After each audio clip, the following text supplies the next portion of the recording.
She sits next to a stranger at a wedding, unaware that he is her new...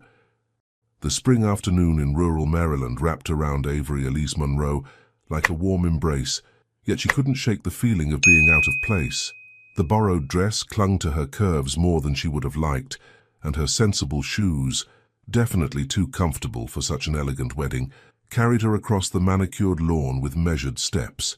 At 30, she had mastered the art of appearing composed, even when everything inside her screamed otherwise. Through the gauzy fabric of the reception tent, strings of fairy lights twinkled like captured stars. Avery adjusted the elegant bun containing her dark brown hair for the 100th time, her reddish-brown eyes scanning the crowd of wedding guests. Her cousin Daniela had spared no expense. The venue was a restored colonial mansion with sprawling grounds that spoke of old money and newer aspirations. "Avery, you made it!" Daniela's voice cut through the ambient chatter, bright and sharp as crystal. The bride looked radiant in her designer gown, floating across the space between them like a cloud of expensive tulle and expectations. Pushing aside her discomfort, Avery embraced her cousin, careful not to disturb the intricate arrangement of Daniela's veil. "Wouldn't miss it for the world," she replied, the practiced warmth in her voice masking her exhaustion. Being an occupational therapist had taught her many things, chief among them the ability to project calm, regardless of circumstances. "You look..." Daniela paused, her perfectly lined lips quirking slightly. "Comfortable." Avery's fingers found the hem of her borrowed dress, fighting the urge to fidget. "You look beautiful," she deflected, years of experience handling difficult moments coming to her aid. "Everything is beautiful." As if sensing her discomfort, Daniela's expression softened. "Find your table, okay? I think Mom put you with some of the other singles." She squeezed Avery's arm before being swept away by another group of well-wishers, leaving behind a trail of expensive perfume and good intentions. Navigating through the crowd, Avery felt the familiar weight of expectations settle on her shoulders. The strong one, the reliable one, the one who everyone turned to when they needed support. She reached for her phone, fighting the impulse to put in her earbuds and lose herself in lo-fi beats, her usual coping mechanism when the world became too loud. Table 14 was tucked away in a corner of the tent, partially hidden behind an elaborate floral arrangement. Perfect. Avery could already feel the mental checklist forming in her mind: smile at the appropriate moments, make polite conversation, leave at a reasonable hour. She had patients to see tomorrow, reports to write, lives to help piece back together. The table was empty save for one occupant, a man who looked about as comfortable at this wedding as she felt. He sat with the kind of deliberate stillness that suggested he was trying very hard not to draw attention to himself, a weathered paperback book open in his hands. His jeans were dark but clearly worn, his flannel jacket had seen better days, and his light brown hair had a perpetually windswept quality that seemed to defy the formal setting. As Avery approached, he looked up, and something in his blue-gray eyes made her pause. They held the kind of depth that came from seeing too much, understanding too well. A familiar look, she saw it in her own mirror often enough. "Let me guess," he said, his voice carrying a quiet warmth that seemed to cut through the wedding chaos. "You're wondering if the book is more interesting than the wedding?" A smile tugged at Avery's lips, genuine this time. "Actually, I was wondering if you'd share it if it is." He marked his page with careful precision before setting the book aside. "Kellen Rhodes," he offered, extending a hand. His grip was firm but gentle, calloused in a way that spoke of practical work rather than theoretical knowledge. "Avery Monroe," she replied, settling into the chair beside him. Up close, she noticed the slight scruff of his beard, the way his jacket hung on his athletic frame as if it were armor rather than clothing. "You don't look like a typical wedding guest." "That's because I'm not." A hint of dry humor colored his words. "I was making a delivery. Books for the happy couple's new home library. Got roped into staying by an overly enthusiastic wedding planner who insisted it was bad luck to turn down a wedding invitation, even an impromptu one." "And you believed that?" "No, but she was blocking my truck." His deadpan delivery startled a laugh out of Avery, the sound surprising them both. The string quartet began a new piece, something slow and sweet that seemed to settle into the spaces between words. Avery found herself relaxing just slightly as she and Kellen fell into easy conversation. He listened more than he spoke, but when he did talk, each word seemed carefully chosen, meaningful. "Former paramedic?" Avery asked when he mentioned his previous career. "That's quite a change, becoming a book delivery driver." Something flickered in his eyes. Not pain exactly, but the memory of it. "Sometimes the best way forward is to step back," he said after a moment. "What about you? What keeps you busy when you're not attending weddings in borrowed dresses?" Avery blinked, surprised. "How did you know it was borrowed?" "You keep touching the hem, like it doesn't quite belong to you." His observation was gentle, free of judgment. "Plus those shoes, practical, comfortable, worn in just right, they tell a different story than the dress." "Occupational therapist," she admitted, finding herself wanting to share more than just her job title. "I help people rebuild their lives, find new ways to do the things that matter to them." Sounds more meaningful than delivering books. "Every story matters," Avery countered, surprising herself with her quick defense of his work. "Sometimes people need new chapters more than they need new beginnings." The look he gave her then was different, searching, as if seeing past the careful facade she maintained. Before he could respond, the music changed, shifting to something upbeat that had couples flooding the dance floor. "Not much for dancing?" Avery asked, noticing how Kellen seemed to draw back slightly from the surge of movement and sound. "Not much for crowds," he corrected, pulling a toothpick from his jacket pocket and placing it between his teeth, a nervous habit, she guessed. "You?" "I prefer watching," she said, though that wasn't entirely true. She loved dancing, but not here, not now, not with so many eyes that might judge, so many expectations to meet. They sat in comfortable silence, watching the celebrations swirl around them. Avery found herself studying his profile, the way he seemed both present and somehow apart from it all. It reminded her of herself, always there for others, always slightly removed. As the evening deepened and the fairy lights grew brighter against the darkening sky, Avery realized something had shifted. The wedding that she'd dreaded, the social obligation she'd steeled herself for, had become something else entirely. Here, in this quiet corner with an unexpected companion, she felt something she hadn't felt in a long time, understood. When Kellen finally stood to leave, citing early morning deliveries, he hesitated. "I don't usually do this," he began, then stopped, reconsidering his words. "Would you like to get coffee sometime?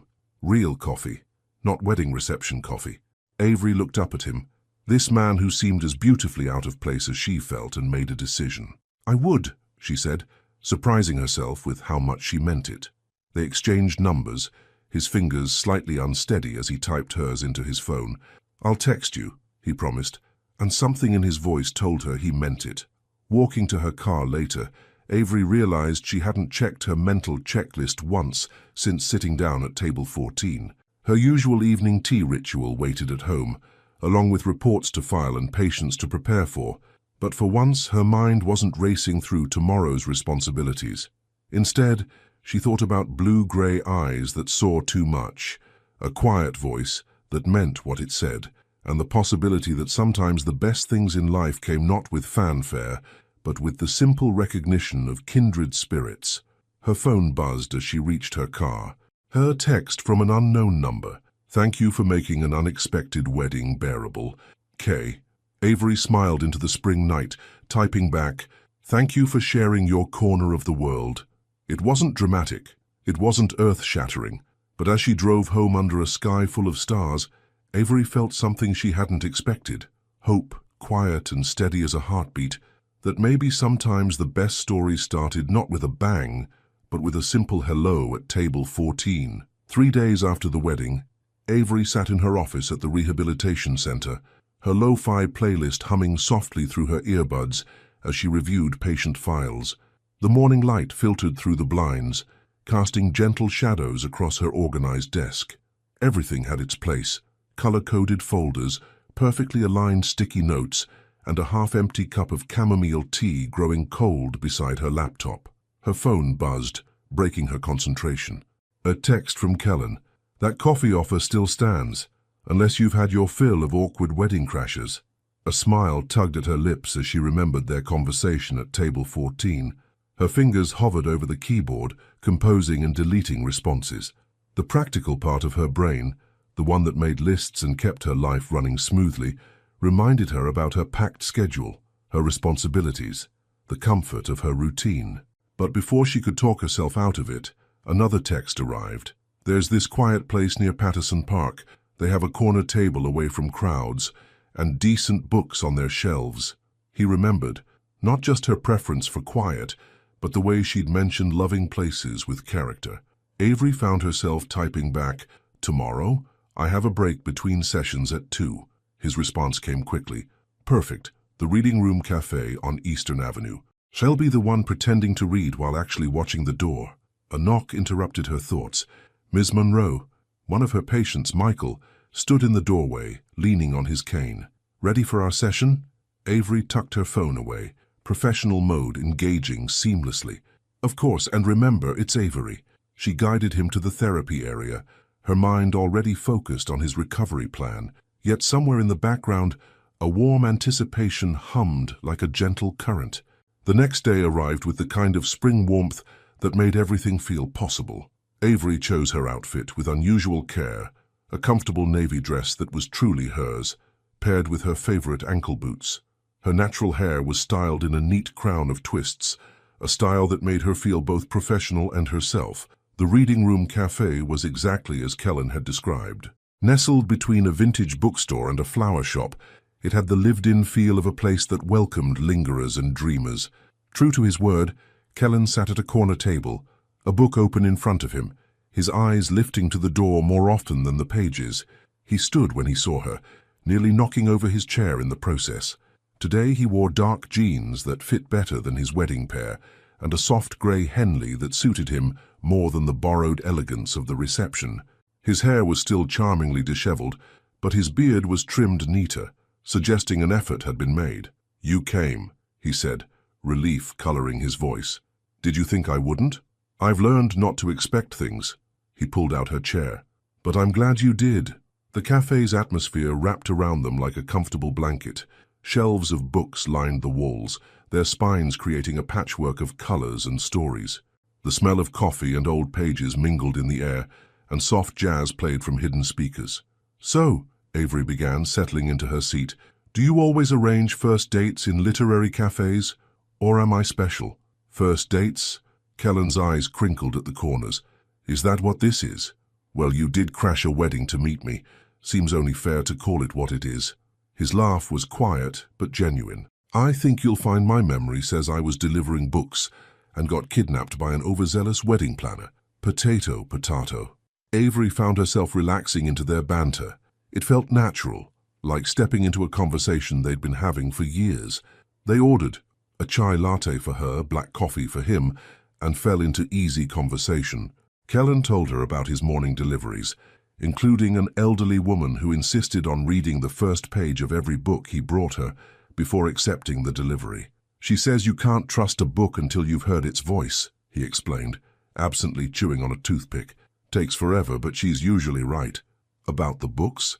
"About taking time to understand things properly." His eyes met hers. "Some things shouldn't be rushed." Avery understood he wasn't just talking about books. She told him about her work, the small victories and daily challenges of helping people rebuild their lives. He listened with genuine interest, asking questions that showed he was truly engaging with her words.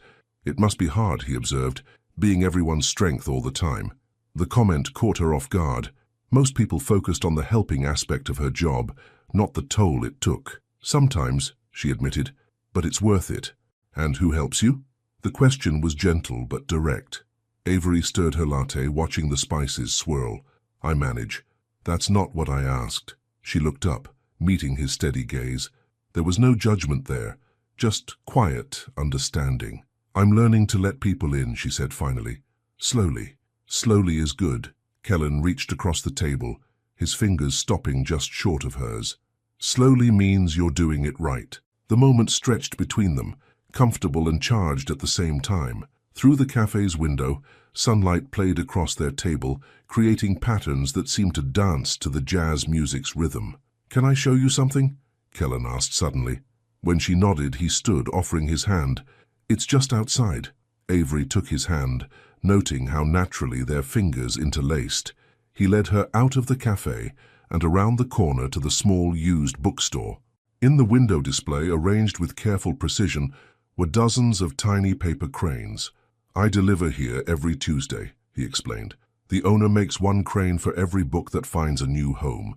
Says it's her way of helping stories take flight." "It's beautiful," Avery breathed, watching the paper birds catch the light. "Sometimes the smallest things carry the most meaning." Kellen's voice was soft, like a borrowed dress at a wedding or comfortable shoes that tell the truth about who you are. Avery turned to look at him, really look at him.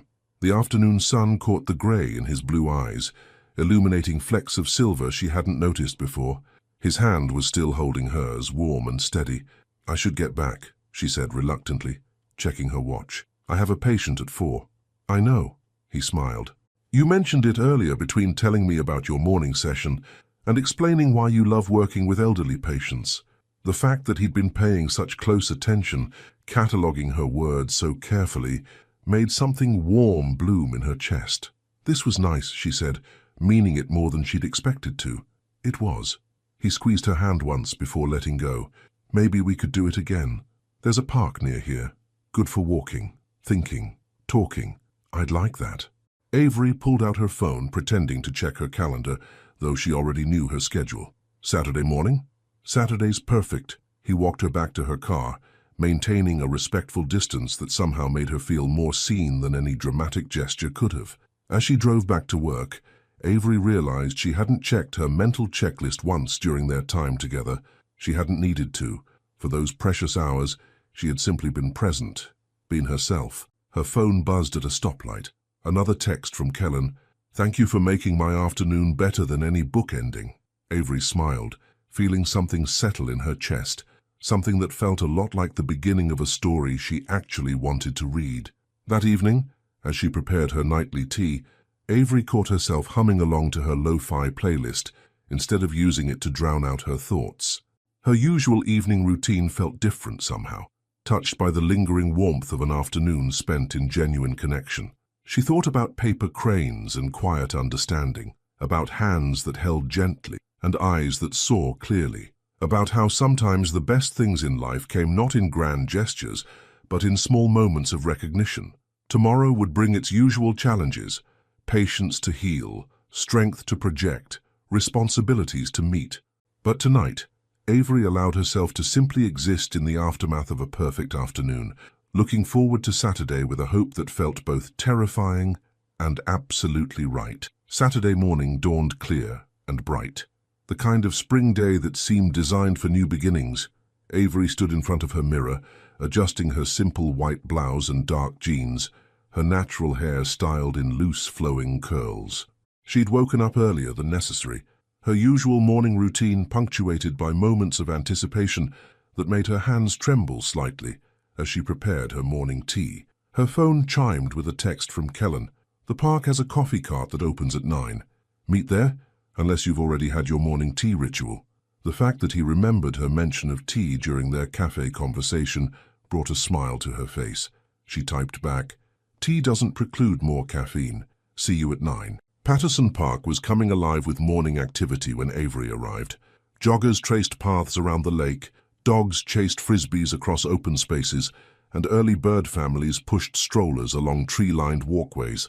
She spotted Kellen by the coffee cart, wearing cargo pants and a faded blue t-shirt that somehow made him look more himself than ever. "Morning," he said, his blue-grey eyes warming as they met hers. "I got here early to scout the quieter paths. Old habits from paramedic days. Always know your escape routes." "Planning to run away?" Avery teased, falling into step beside him as they approached the cart. "The opposite, actually." He ordered their drinks, remembering her preference for chai, and led her toward a less populated trail. "I found a route that might let us talk without having to dodge cyclists every 30 seconds. The path he chose wound through a grove of cherry trees, their blossoms creating a canopy of pale pink above them. Their shoulders brushed occasionally as they walked, each point of contact sending tiny sparks through Avery's awareness. "So," Kellen began, carefully sipping his coffee, "tell me something you haven't told anyone else today." Avery considered this. "I'm terrified of heights, but I sometimes dream about flying." "That's unexpectedly poetic." He glanced at her. "Good dreams or bad ones?" "Good, always good. In the dreams, the height doesn't matter because I'm in control. She paused. Your turn. Kellen was quiet for a moment, chewing thoughtfully on a toothpick. I keep a journal of all the books I deliver, not just titles and addresses. I write down little details, how people react when they get them, what they say about why they ordered them. Sometimes I think I understand people better through the books they choose than through actual conversation. They reached a wooden bench overlooking the lake, partially hidden by weeping willows. By unspoken agreement they sat, leaving enough space between them for comfort, but close enough to feel the warmth of each other's presence. Is that why you left emergency medicine? Avery asked softly. Wanting to understand people better? Kellen's hands tightened slightly around his coffee cup. Partly. In the ambulance, you see people on their worst days, sometimes their last days. You help them, but you never know their stories, never know if they're okay after. He took a deep breath. With books, I get to be part of better moments, new beginnings. It's quieter but maybe more meaningful in its own way. Avery understood. As a therapist, she saw people in their struggles, but she also got to see them heal, grow, rebuild. Sometimes the quieter moments matter most, she said. Like this one? His eyes met hers, honest and questioning. Yeah, she smiled. Like this one. They sat in comfortable silence, watching a family of ducks navigate the lake's calm surface. A light breeze carried the scent of cherry blossoms and possibility. Can I ask you something? Kellen turned slightly toward her. That night at the wedding, you seemed contained, like you were holding yourself together for everyone else. Do you ever get tired of being the strong one? The question hit closer to home than Avery expected. She took a long sip of her chai, gathering her thoughts. It's not about being strong exactly. It's about reliability. People need something solid to hold on to when they're rebuilding their lives. My patients, my family, my friends, they all need me to be steady. But who do you hold on to? The simple question cracked something in Avery's carefully maintained composure. She looked down at her hands, surprised to find them trembling slightly. I make lists, she said finally. Mental ones, physical ones. They help me feel in control, and when things get too overwhelming, I have my music, my tea rituals. Those aren't people, Avery. Kellen's voice was gentle but firm. Those are coping mechanisms. Believe me, I know the difference. She turned to face him fully. What are yours? Besides the toothpicks? He smiled wryly, pulling one from his pocket as if on cue. Walking, reading, delivering books to strangers. But lately, he paused, choosing his words carefully. Lately, I'm learning that maybe it's okay to let someone else carry some of the weight. The implication hung in the air between them, delicate as the cherry blossoms overhead. Avery felt something shift in her chest, not the usual tightening of responsibility, but a gentle loosening, like knots slowly coming undone. I don't know how, she admitted quietly. Neither do I. Kellen's hand found hers on the bench between them, his fingers intertwining with hers slowly, deliberately. But maybe we could figure it out together. No rush, no pressure, just together. A jogger passed by their bench, music blaring from her earphones. In the distance, children's laughter echoed across the lake. But in their little corner of the park, time seemed to slow, measured only by heartbeats and shared breaths. I'd like that, Avery said finally, squeezing his hand gently. They spent the next hour walking the park's quieter paths, talking about everything and nothing. Kellen told her about his favorite deliveries, a 90-year-old man who ordered poetry books for his wife of 60 years, a young girl saving her allowance to build her own library. Avery shared stories about her patients' victories, first steps after accidents, rediscovered independence, moments of breakthrough. As the morning crowd grew thicker, they found themselves naturally heading back toward the parking lot, but something had changed in those few hours. The space between them felt different, not smaller exactly, but more intentional, as if they were both conscious of choosing to close it slowly, carefully. Thank you, Kellen said as they reached her car, for sharing your Saturday morning, for talking, for understanding. Avery looked up at him, at the way the sunlight caught the silver in his eyes, at the genuine warmth in his expression. Thank you for making it easy. He reached out, tucking a stray curl behind her ear with gentle fingers. Nothing worth having is ever really easy, Avery, but some things are worth the effort. As she drove home later, Avery realized her mental checklist for the day had been forgotten entirely. Instead, her mind was full of other things. The way Kellen's hand felt in hers, the sound of his laugh when she told him about her disaster cooking attempts, the careful way he listened when she spoke about her dreams of helping others heal. Her phone buzzed with a text. "Same time next Saturday? I know another quiet path we haven't explored." Avery smiled, typing back, looking forward to it. That evening, as she prepared for bed, Avery found herself humming softly instead of reaching for her earbuds. Her usual tea ritual felt different, not an escape, but a moment of reflection. She thought about strength and vulnerability, about quiet paths and gentle hands, about the possibility of learning to share her burdens instead of just carrying them. In her journal, where she usually listed her tasks for the next day, she wrote something different. Sometimes the bravest thing isn't being strong. Sometimes it's letting someone else see you when you're not. The words stared back at her, a truth she was just beginning to understand. Outside her window, the spring night was full of stars, and for the first time in a long time, Avery felt truly ready for whatever tomorrow might bring. The next 2 weeks fell into a pattern that felt both new and familiar. Between Avery's therapy sessions and Kellen's deliveries, they carved out moments that belonged just to them. Morning texts became afternoon coffee breaks, which turned into evening phone calls that stretched well past Avery's usual bedtime. On a particularly busy Tuesday, Avery sat in her office during lunch, her lo-fi playlist providing a gentle backdrop as she reviewed patient files. Her phone lit up with a message from Kellen. "Delivering books near your clinic. Brought you something." Minutes later, a gentle knock on her office door made her look up. Kellen stood in the doorway, holding a paper bag from the reading room cafe and a worn copy of The Little Prince. "Lunch delivery," he said, setting the bag on her desk. "And this."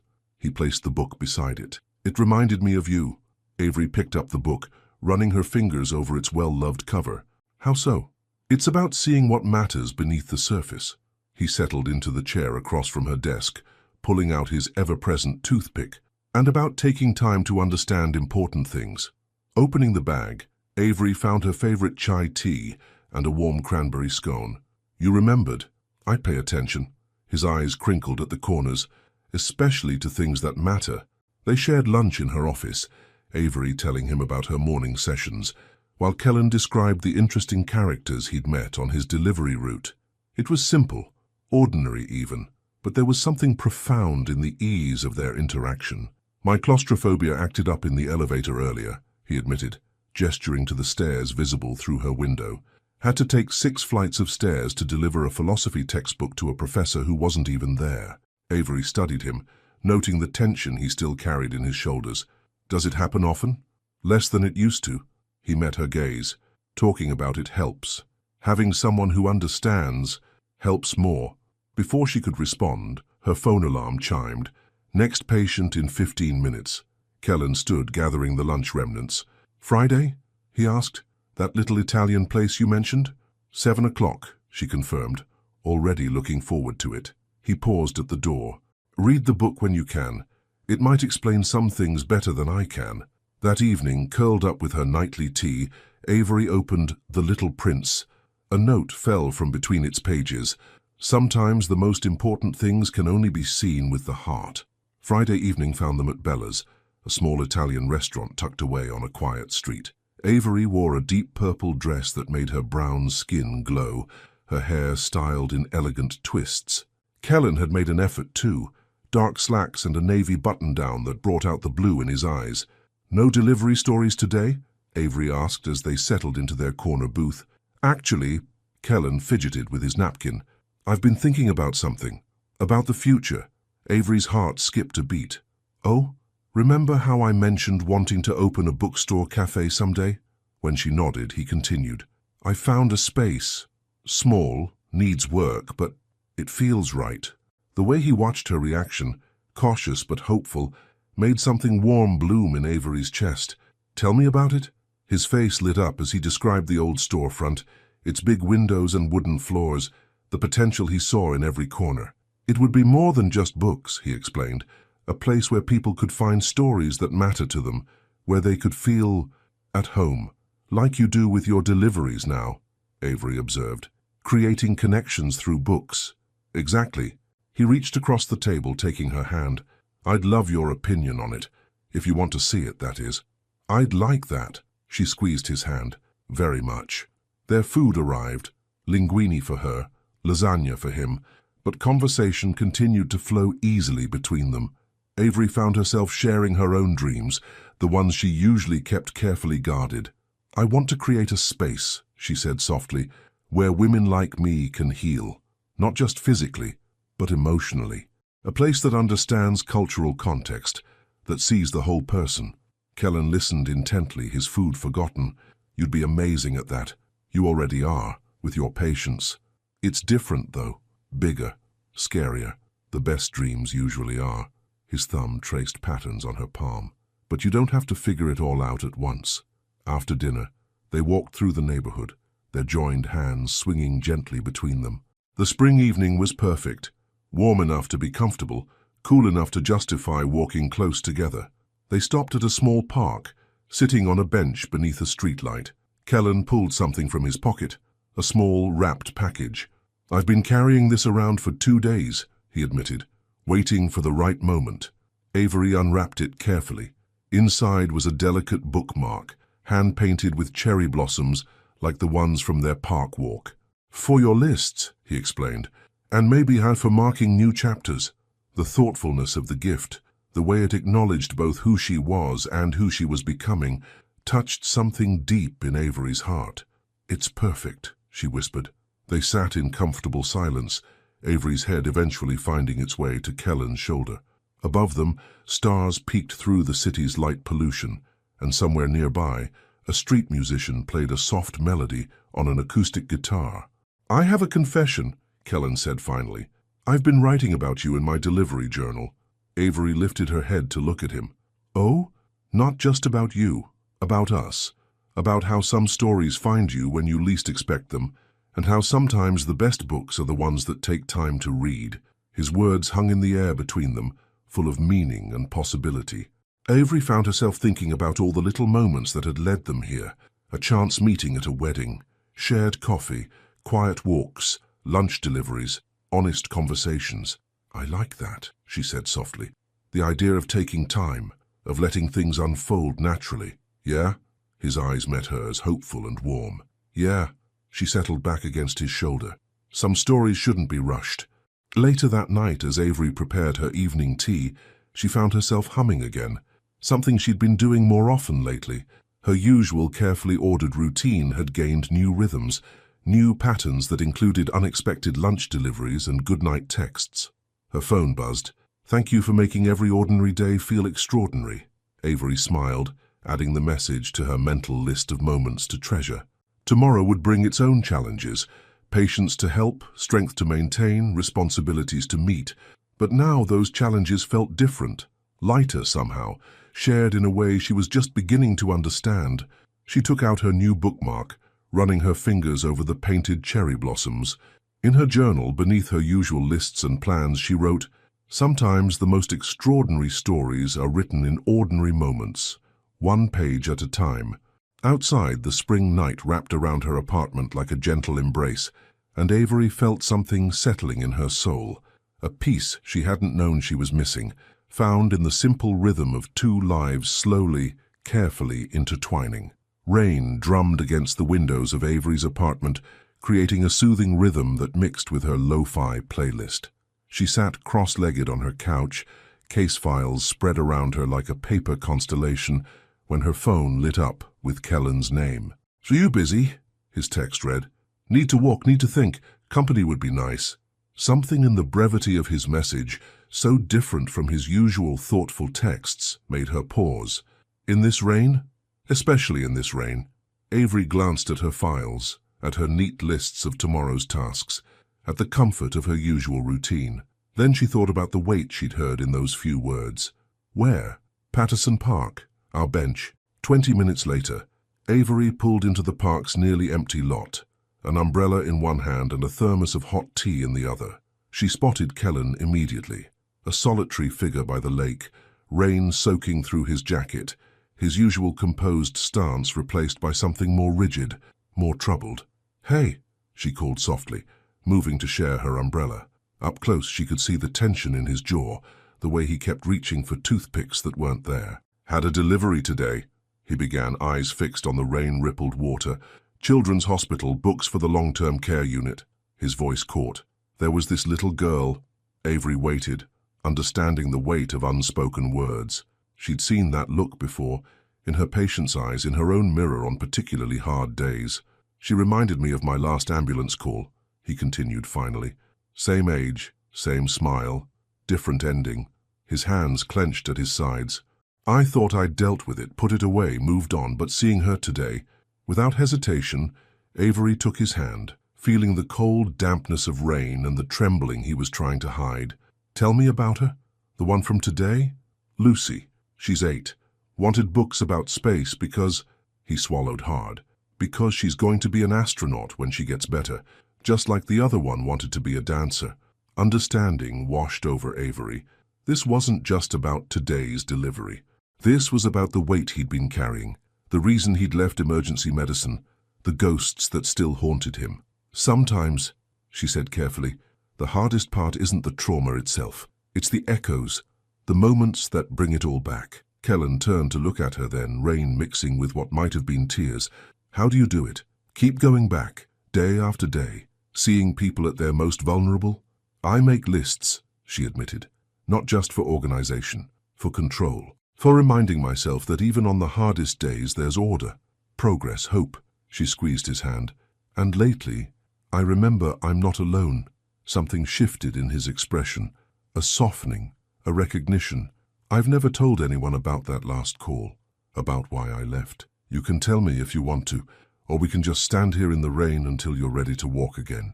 He chose to talk. Words poured out like the rain around them, about the accident, the little girl who loved dance, the moments when he knew they were losing her, the way her mother's scream still echoed in his nightmares, about how delivering books became his way of writing new endings, of being part of beginnings instead of endings.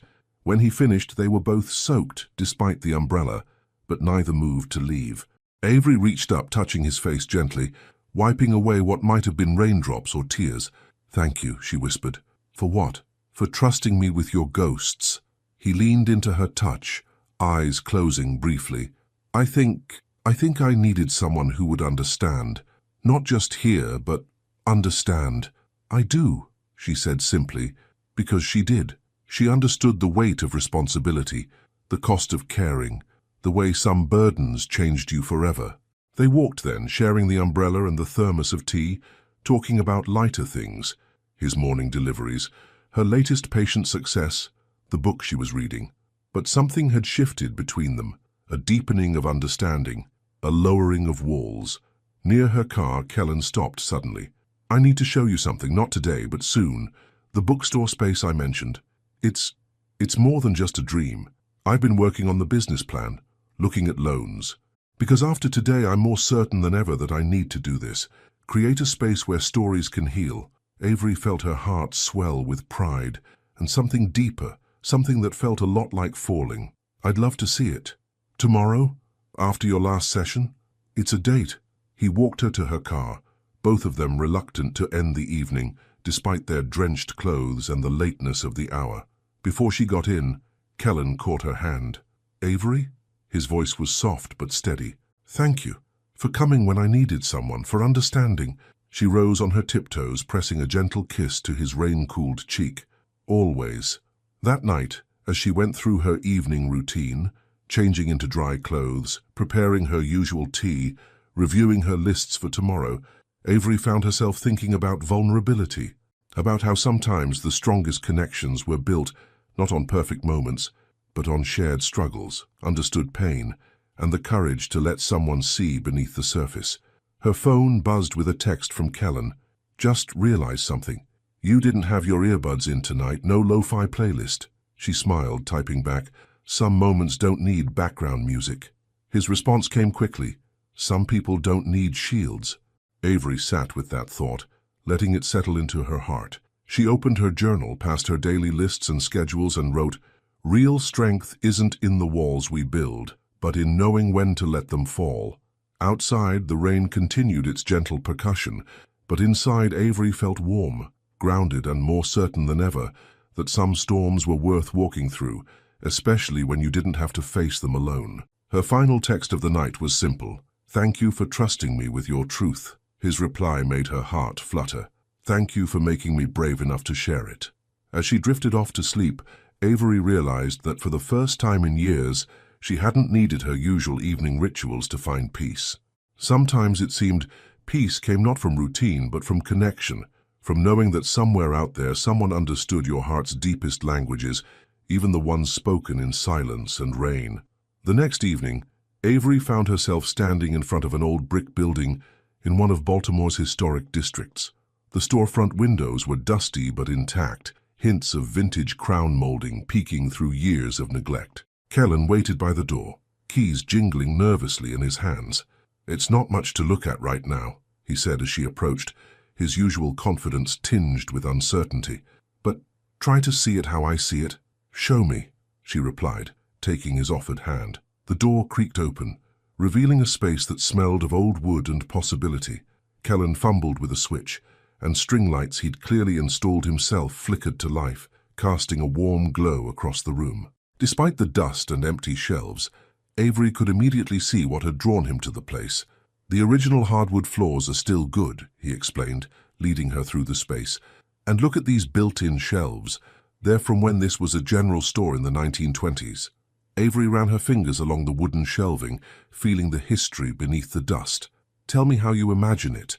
His face lit up as he gestured around the room. "Books here, obviously, but arranged by feeling rather than just genre. A section for comfort reads, another for adventures, one for books that change your life." He moved toward the back. "And here, this would be the cafe area. Small tables, comfortable chairs, the kind of place where you can lose yourself in a story for hours." "Like that corner table at the reading room?" "Exactly." He squeezed her hand. "But there's more. Come upstairs." The second floor was smaller, with windows overlooking the street.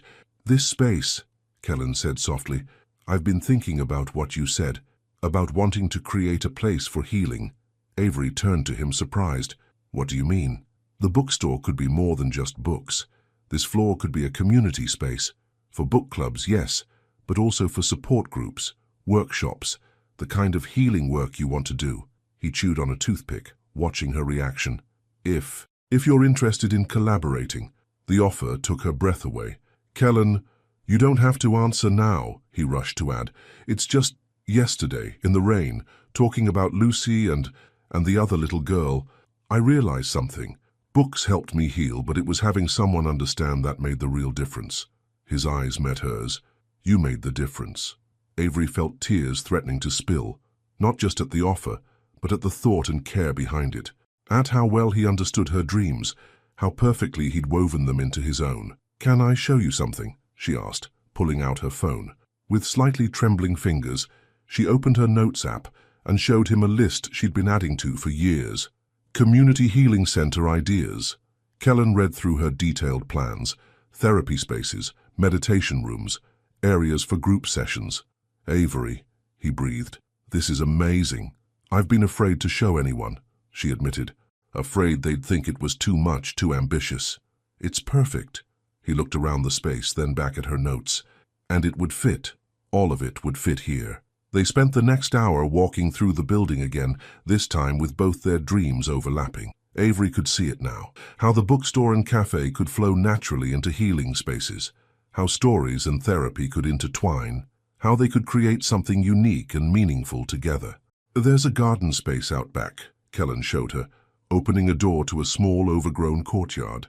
"I thought maybe a reading garden, but it could also be a healing garden," they said simultaneously, then laughed. In the fading evening light, surrounded by the bones of their shared dream, something shifted between them. Kellen turned to Avery, taking both her hands in his. "I know this is fast," he said softly. "We've only known each other a few weeks, but when I found this place I knew it was right. Just like when I met you at that wedding, something clicked. And yesterday when you came to me in the rain, when you understood without me having to explain everything." Avery squeezed his hands. "It's not too fast, not when it feels this right." He reached up, cupping her face gently. "I want to build this with you, Avery. Not just the business, though that too, but everything. This life, these dreams, this future, together." Instead of answering with words, Avery rose on her tiptoes and kissed him. It was gentle at first, a brush of lips as soft as a whispered promise. Then Kellen's arms wrapped around her waist, pulling her closer, and the kiss deepened into something that felt like coming home. When they finally parted, both slightly breathless, the string lights inside cast a warm glow through the windows, creating a magical atmosphere in the courtyard.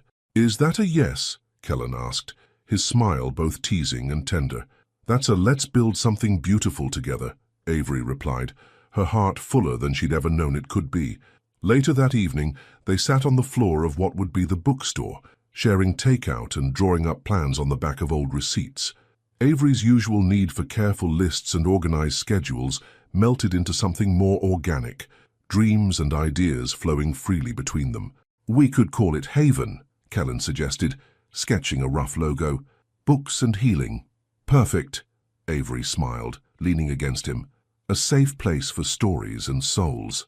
As night fell outside, they remained in their bubble of possibility, sharing ideas, dreams, and gentle kisses. When Avery finally checked her phone, she had missed calls from her mother and several unread messages. "Real life calling?" Kellen asked, noting her expression. "Just remind me why we're doing this." He pulled her close, pressing a kiss to her temple. "Because some dreams are too important to keep waiting. Because healing comes in many forms. Because you and me, we make sense together." That night, as Avery prepared for bed, her usual evening routine felt different. Her lo-fi playlist was replaced by quiet humming, her mental checklist filled not with tomorrow's tasks, but with possibilities for their shared future. Her final text to Kellen read, "Thank you for making room for my dreams in yours." His reply made her smile. "Thank you for making my dreams better than I imagined." As she drifted off to sleep, Avery thought about dusty shelves and string lights, about healing gardens and shared visions, about how sometimes the best plans were the ones you didn't make alone. Outside her window, the city hummed its nighttime melody, but in her heart, a new song was beginning, one of partnership, possibility, and promises kept. The reality of their shared dream hit home on a Tuesday morning, 3 weeks after their first kiss in the courtyard. Avery sat in her office, spreadsheets open on her laptop, her usual lo-fi playlist doing little to calm her racing thoughts. The numbers weren't adding up the way she'd hoped. Her phone buzzed with a text from Kellen. "Meeting with the bank in an hour, wish me luck." She smiled despite her worry, typing back, "All the luck, call me after." The morning crawled by, each therapy session requiring extra effort to stay focused. Her patients noticed. Mrs. Martinez even asked if she was feeling well, noting that her usual calm seemed disturbed. Finally, during her lunch break, Kellen called. His voice carried the weight she'd been dreading. "They want a larger down payment. Much larger." Avery closed her office door, sinking into her chair. "How much larger?" "Double what we planned." She heard him exhale slowly, could picture him reaching for a toothpick. "They said the location is high risk, that combining a bookstore with a wellness center is too experimental." "We knew it would be challenging," Avery said, trying to sound more confident than she felt. "We can figure this out." "Can we?" The strain in his voice made her heart ache. "I've been going over the numbers all morning, even with my savings and the money from selling my delivery van." "I have savings too," she offered. "And we could." "No." His response was immediate, firm. "Avery, those are your savings for the healing center. I won't let you compromise your dream for mine." "It's our dream now," she reminded him gently. "Exactly why we need to do this right." She heard papers shuffling on his end. "Maybe we should look at different locations, something smaller outside the historic district." The suggestion made sense logically, but Avery thought about the vintage shelves, the garden space, the perfect flow between bookstore and healing rooms. "What about investors?" "Already tried. No one wants to take a chance on an ex-paramedic's bookstore dreams." His attempt at humor fell flat. After they hung up, Avery found herself unable to focus on her afternoon sessions. That evening, instead of their usual dinner plans, Kellen texted that he needed to walk and think, alone. She understood. They both processed differently, but the distance felt wrong after weeks of growing closer. Instead of going home to her evening tea ritual, Avery drove to the reading room cafe. The familiar smell of books and coffee wrapped around her as she entered. At their usual corner table, she pulled out her laptop and opened a new document. No lists this time, just ideas flowing freely. 2 hours and 3 chai lattes later, she had a plan. Not a perfect one, but a start. Her phone buzzed. "I'm at our bench in the park, if you want to join." The spring night was cool as Avery made her way through Patterson Park. She found Kellen exactly where she expected, staring out at the lake, a small stack of papers beside him. "Hi," she said softly, settling beside him. "Hi." He didn't look at her immediately, but his hand found hers, intertwining their fingers. "I'm sorry about earlier. I just need to process, I know." She squeezed his hand. "Me too." They sat in comfortable silence for a moment, watching the moonlight play on the water's surface. Finally, Kellen spoke. "I've been sitting here thinking about the day we met, about how I wasn't even supposed to be at that wedding. Divine intervention via pushy wedding planner." His laugh was quiet but genuine. "Something like that." He turned to face her. "I keep thinking maybe this is the same thing. Maybe we're pushing too hard for this particular space, this specific dream. Or maybe," Avery countered, pulling out her laptop, "we're not pushing hard enough in the right directions." She showed him what she'd been working on, a revised business plan that incorporated phased development, starting with the bookstore and cafe, with space set aside for future expansion into healing services. She'd researched grants for community development, found potential partnerships with local wellness practitioners who could rent space initially. "It's not the complete dream," she admitted. "Not right away, but it's a path to get there." Kellen studied the plans, his expression thoughtful. "You did all this tonight. Turns out I'm good at more than just making lists." She bumped his shoulder playfully. "Besides, I had motivation. The dream. You." She met his gaze steadily. "Us." He reached for her then, pulling her close and kissing her with an intensity that took her breath away. When they parted, his eyes were bright with renewed purpose. "I have something to show you, too." He handed her the papers he'd been holding, sketches of modified floor plans, cost-saving renovations that kept the building's character while making it more financially feasible. "I couldn't just walk and brood. Had to do something." "Look at us," Avery laughed softly, "both working on solutions instead of just worrying." "Yeah, but your solution is better organized. And yours has better drawings." They spent the next hour on that bench, merging their revised plans, finding compromise between practicality and dreams. The full-service healing center might have to wait, but they could start with weekend workshops and community events. The rare book room would become phase 2, but they could still create a carefully curated main collection. "It's not perfect," Kellen said, as they finally packed up their papers. "But maybe perfect isn't the point." "What is the point, then?" He helped her up, pulling her close. "Building something real, together, even if it takes longer than we hoped." Later that night, as Avery prepared her evening tea, she found herself revising her mental lists. Instead of categorizing everything that could go wrong, she focused on what was already right. The way Kellen understood her need for plans without letting her hide behind them, how they could face challenges as a team, the strength they found in each other's dreams. Her phone lit up with his nightly text, "Thank you for not letting me give up today." She smiled, typing back, "Thank you for giving me something worth fighting for." In her journal, beneath her newly organized project timeline, Avery wrote, "Sometimes the best dreams aren't the ones that come easily, but the ones that make you grow as you reach for them." Outside, the spring night was alive with possibility, and somewhere across the city, in a dusty building with good bones and better potential, their shared future waited patiently to be built. One careful step, one shared dream, one overcome obstacle at a time. Saturday morning found Avery and Kellen standing in the middle of their future bookstore, surrounded by dust cloths and cleaning supplies. Sunlight streamed through the newly cleaned windows, highlighting both the building's potential and the enormous amount of work ahead of them. "Ready?" Kellen asked, handing her a pair of work gloves. Avery looked down at her old jeans and t-shirt, so different from her usual professional attire. "As I'll ever be." They had decided to start the renovations themselves, saving money where they could. The bank had agreed to their revised proposal, impressed by the detailed planning and phased approach. Now came the actual work of turning dreams into reality. "I made a schedule," Avery said, pulling out her phone. "If we start with the main room today." Kellen gently took her phone, setting it aside. "How about we just start? No lists, no schedules, just us, seeing what we can accomplish together. She hesitated, her need for order warring with the freedom he offered. But trust me. He held out his hand, eyes warm with understanding. Taking a deep breath, Avery nodded, letting him lead her to the vintage shelving that had first captured their imagination. Together they began carefully cleaning years of dust and neglect from the intricate woodwork. As they worked, they talked about everything and nothing. His morning deliveries, which he still maintained while planning the store, her patient's progress, their shared vision for the space. Occasionally their hands would brush, or they'd catch each other stealing glances, and the simple domesticity of the moment would make Avery's heart flutter. "Look what I found," Kellen called out, carefully extracting something from behind one of the shelves. It was an old photograph, sepia-toned and curling at the edges, showing the store in its early days. A family stood proudly in front, books displayed in the window behind them.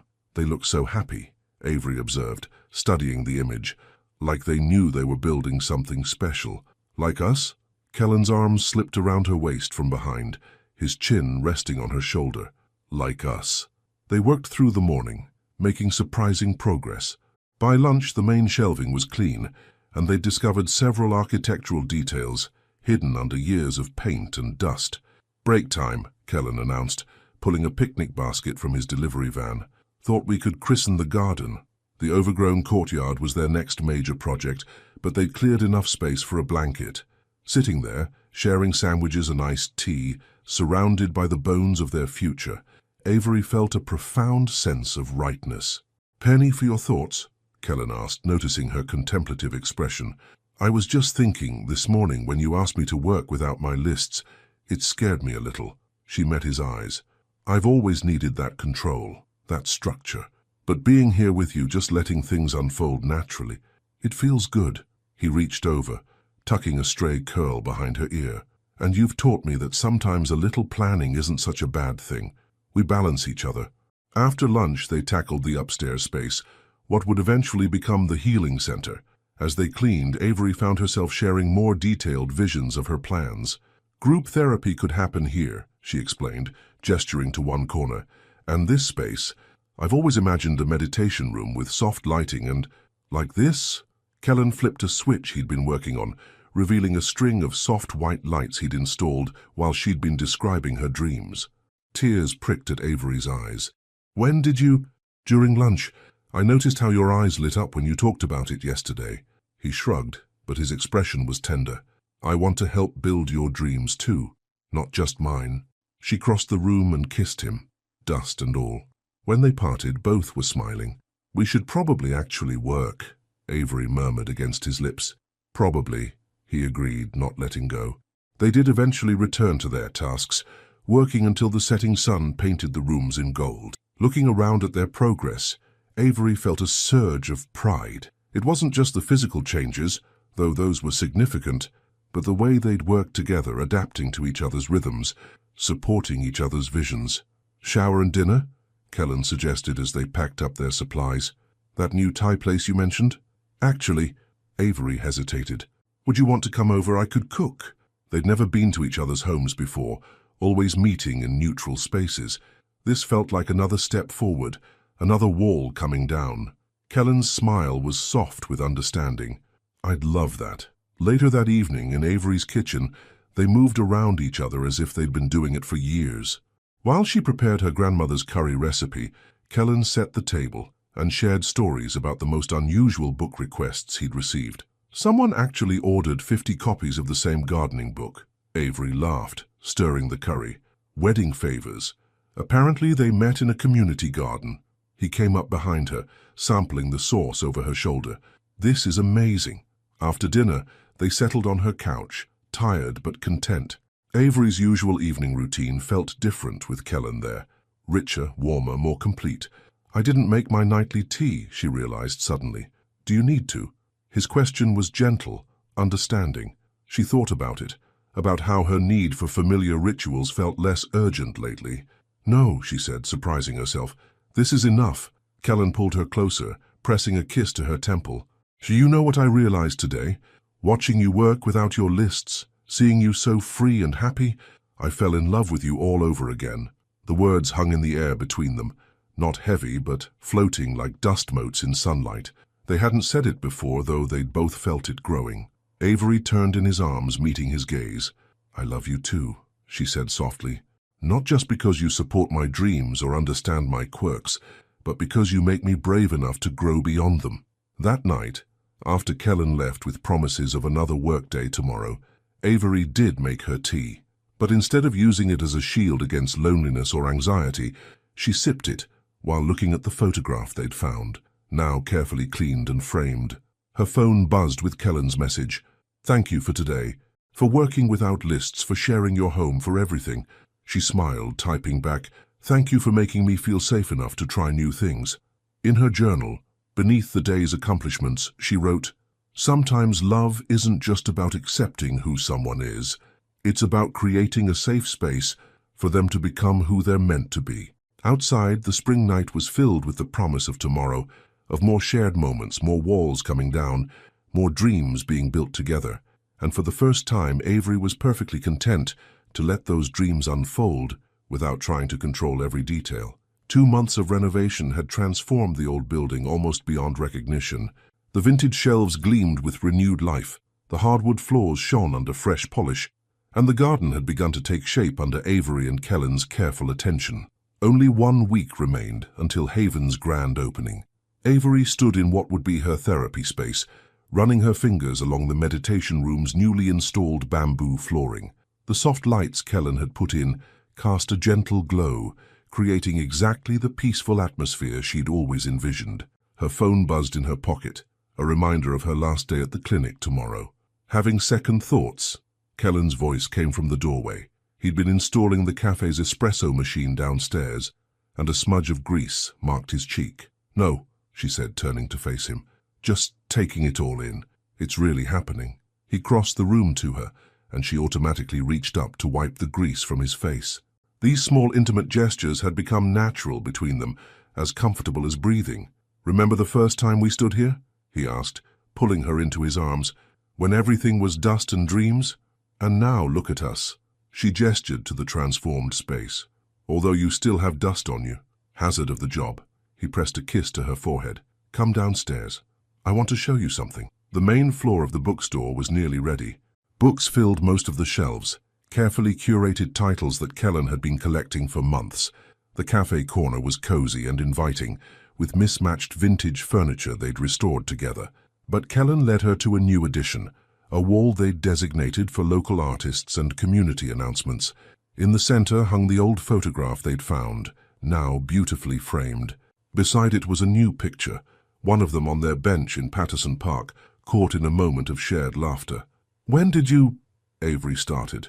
"Remember last week when that photography student asked to practice portraits in the park? She sent me this one." Kellen squeezed her hand. "Thought it belonged here, the past and present of this place." "And the future?" Avery asked softly. Instead of answering immediately, Kellen led her to their courtyard garden. The space had been transformed from overgrown chaos into a peaceful haven. String lights twinkled overhead, and raised beds held healing herbs and flowers. A small fountain provided gentle background music. "About that future?" Kellen seemed unusually nervous, reaching for a toothpick before stopping himself. "I've been thinking." "Dangerous hobby," Avery teased, though her heart had begun to race. "Very." He took both her hands in his. "These past months working on this place, building this dream together, it's shown me something important. About us. About home." Avery felt tears threatening as she realized where this was going. "Kellen, let me finish. I practiced this." He smiled softly. "You see, I used to think home was a place, a bookstore maybe, somewhere quiet and safe. But then I met you, and you showed me that home isn't just a place. It's a feeling. It's the way you understand my need for walks when things get overwhelming. It's how you balance my spontaneity with your beautiful lists and plans. It's the way we fit, perfectly imperfect, making each other better." He reached into his pocket, pulling out not a ring but a key with a small paper crane attached. "This place we've built, it's amazing. But you're my real home, Avery, and I was hoping, wondering, if you'd want to build a life together, not just a business. Move in with me. The apartment upstairs is almost ready, and—" Avery cut him off with a kiss, pouring all her love and certainty into it.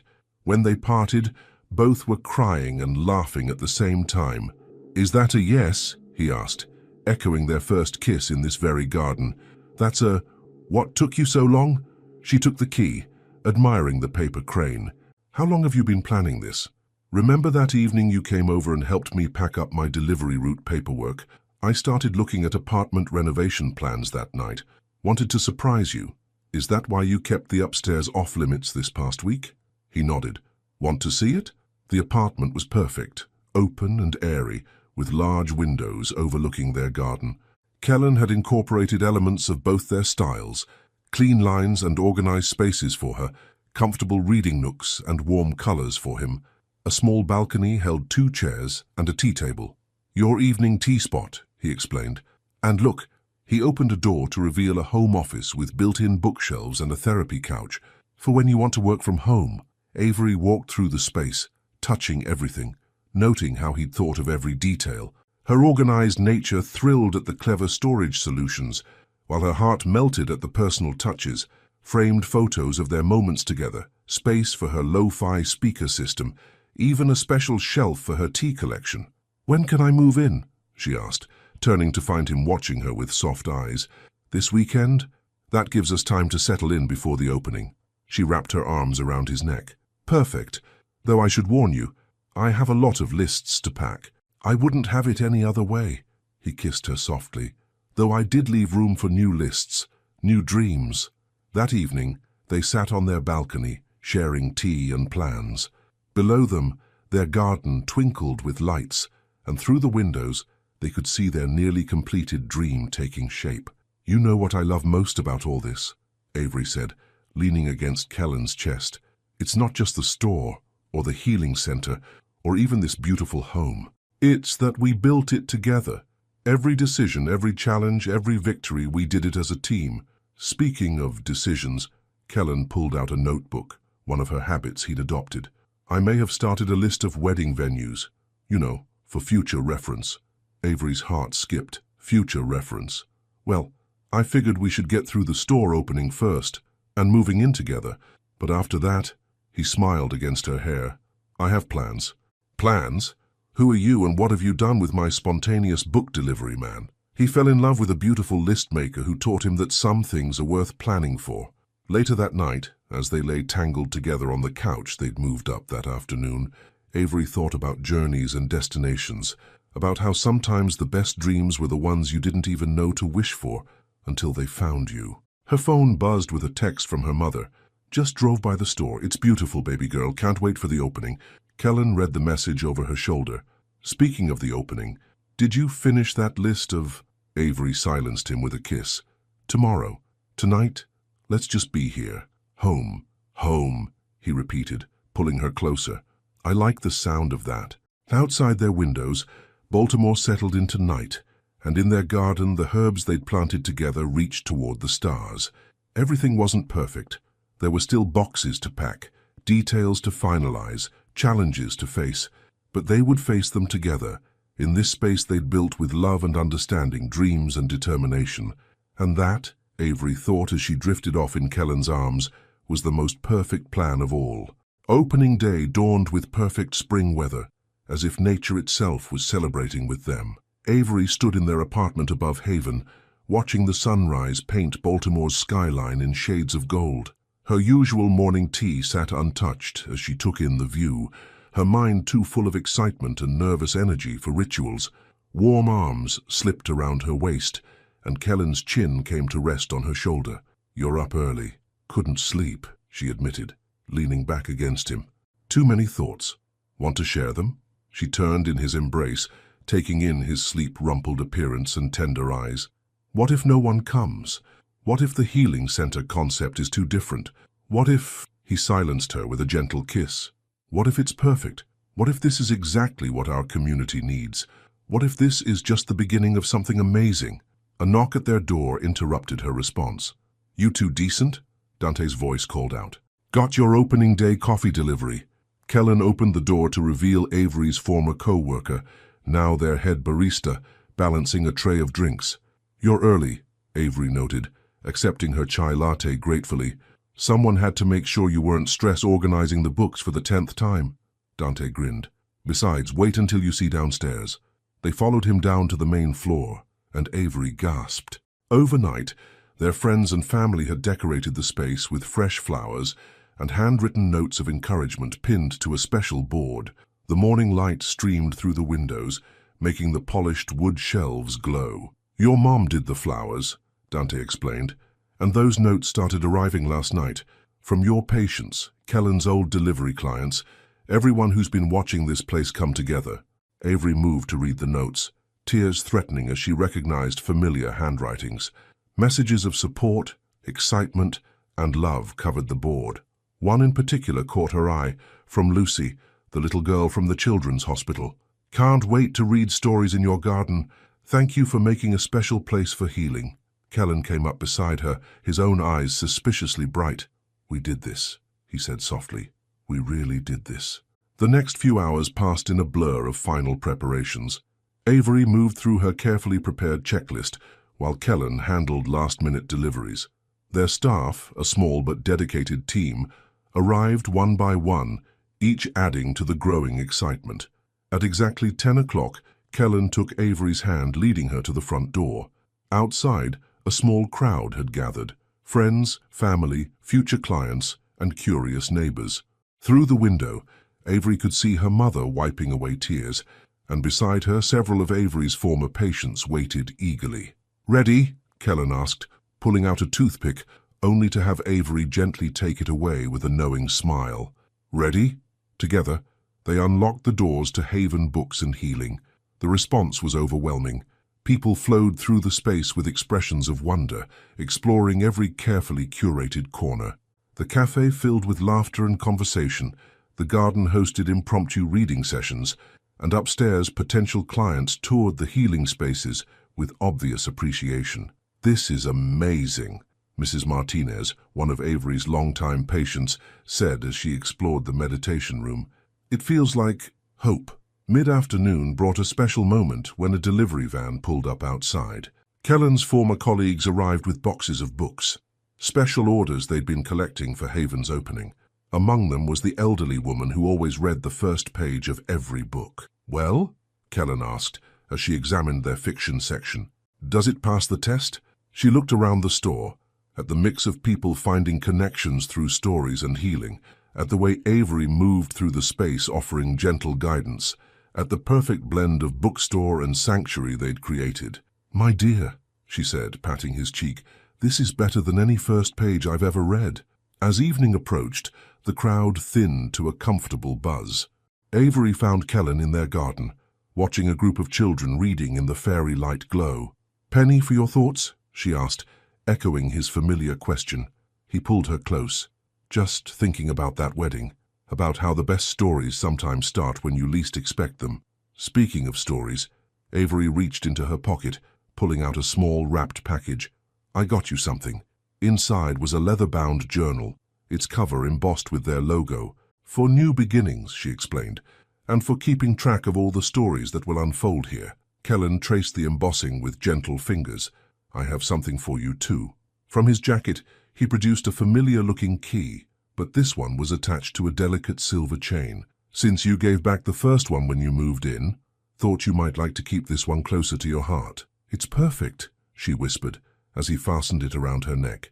Later that night, after the last customer had left and their staff had gone home, Avery and Kellen walked through their quiet store. The shelves held the promise of countless stories waiting to be discovered. The therapy rooms upstairs stood ready to help heal hearts and minds, and their garden glowed softly under the stars. "Dance with me?" Kellen asked suddenly, pulling out his phone and starting a soft lo-fi tune, her favorite playlist. There, surrounded by books and healing, dreams made real and promises kept, they swayed together. Avery thought about that first meeting at the wedding, about all the moments that had led them here, about how love sometimes found you when you weren't looking, growing in the quiet spaces between words, in shared dreams and gentle understanding. "I love you," she murmured against his chest, "not just for helping build this place, but for building a life with me, for understanding my lists and my need for order, but also helping me find beauty in the unplanned moments. I love you too, he replied, his voice soft with emotion, for seeing past my walls, for making me believe in new beginnings, for being my home. As they locked up that night and climbed the stairs to their apartment, Avery realized something. Her mental checklist for the day was still incomplete, her evening tea ritual forgotten in the excitement. But for the first time in her life, the lack of structure didn't make her anxious. Instead, she felt perfectly, wonderfully complete. Her final journal entry for the night was simple. Sometimes the best plans are the ones life makes for you. Sometimes the strongest foundations are built not on certainty but on trust. And sometimes the most beautiful stories are the ones written by two hearts finding their way home to each other. Outside their window, Baltimore dreamed under a canopy of stars, and in their garden below, new flowers prepared to bloom. Tomorrow would bring new challenges, new stories, new opportunities for growth. But tonight, in this space they'd created together, everything was exactly as it should be, perfect in its own perfectly imperfect way, just like them, just like love. 1 year later, the first anniversary of Haven Books and Healing dawned much like its opening day, bright with promise and possibilities. Avery stood in the garden, now lush with mature herbs and flowering plants, adjusting decorations for the evening's celebration. "Mrs. Wilson?" a small voice called from behind her. She turned to find Lucy, no longer the sick little girl from the children's hospital, but a vibrant 9-year-old clutching a book about constellations. "I finished another one." "Already?" Avery smiled, remembering how Kellen had started a special reading program for kids recovering from long-term illnesses. Lucy had been their first regular. "Can I put another star on the wall?" The Star Wall had been one of their most successful additions, a place where healing milestones and reading achievements were marked with golden stars, creating a growing constellation of progress and hope. "Of course you can." Avery watched as Lucy carefully added her star to the collection, right next to where other children had marked their own victories. First steps after physical therapy, first full books read during recovery, first peaceful meditation sessions. The sound of familiar footsteps made her turn. Kellen appeared with 2 cups, chai for her, coffee for him. His delivery van was long sold, but he still maintained the habit of bringing her afternoon drinks. "Ready for tonight?" he asked, pressing a kiss to her temple. "Almost." She leaned into him, watching Lucy show another young patient her favorite reading spot in the garden. "Can you believe it's been a year?" The past 12 months had exceeded their expectations. The bookstore had become a community hub, the healing center was thriving, and their innovative approach had been featured in several local publications. But more than the business success, it was the lives they'd touched that meant the most. Kellen pulled something from his pocket, a worn toothpick that made Avery laugh. Some habits never changed, even if they appeared less frequently now. "Actually," he said, suddenly serious, "there's something I want to show you before the party." He led her upstairs to their apartment, to the balcony where they still shared evening tea and quiet moments. The small table had been set with flowers and a familiar-looking leather journal, the one she'd given him on opening day. "I've been writing something," he explained, opening the journal to a marked page. "About us, about this place, about how sometimes the best love stories aren't the ones with grand gestures and dramatic moments, but the ones built in quiet moments and gentle understanding." Avery's breath caught as he went down on one knee, replacing the toothpick with a small velvet box. "Avery Elise Monroe," he said softly, "you've helped me build a home both in this place and in your heart. Would you help me write our next chapter? Marry me?" The ring was perfect, a simple design with tiny stars engraved around the band, echoing their wall of healing stars below. "Yes," she whispered, tears flowing freely. 1,000 times yes. Later that evening, as their anniversary celebration filled Haven with music and laughter, Avery watched their extended family, staff, clients, friends, celebrate not just their business success, but the community they'd built together. Her mother danced with Dante, who'd recently been promoted to cafe manager. Lucy and her friends performed a reading of their favorite story in the garden. Former patients shared success stories, and new visitors explored the space with wonder. "Making a mental list?" Kellen teased, finding her at their favorite observation spot. "For once, no." Avery touched the ring on her finger. "Just taking it all in, being present." "Speaking of presence," He handed her a wrapped package. Inside was a new journal, its cover matching their wedding invitation design. On the first page, he'd written, "For our next adventure, because the best stories are the ones we write together." That night, after the celebrations ended and quiet settled over Haven once more, Avery and Kellen stood in their garden. Above them, real stars mirrored the golden ones on their wall of healing, and around them, the space they'd built hummed with realized dreams and future possibilities. "You know what I love most about our story?" Avery asked, safe in Kellen's embrace. "What's that?" "That it's not ending. It's just beginning." And there, under the stars in their garden of healing, they shared a kiss that tasted of promise, of chai and coffee, of dreams realized and adventures yet to come. Because sometimes the most beautiful endings are really just new beginnings in disguise. And their beginning, it was perfect. Just like them. The end. Have you ever experienced a love story that began unexpectedly, like that of Avery and Kellen? That moment when you were least looking for love and it just happened, transforming not only your dreams, but your way of seeing life. What was that encounter like that changed everything? Your participation in the channel is very important. Please leave your opinion in the comments. Thank you so much for watching until the end.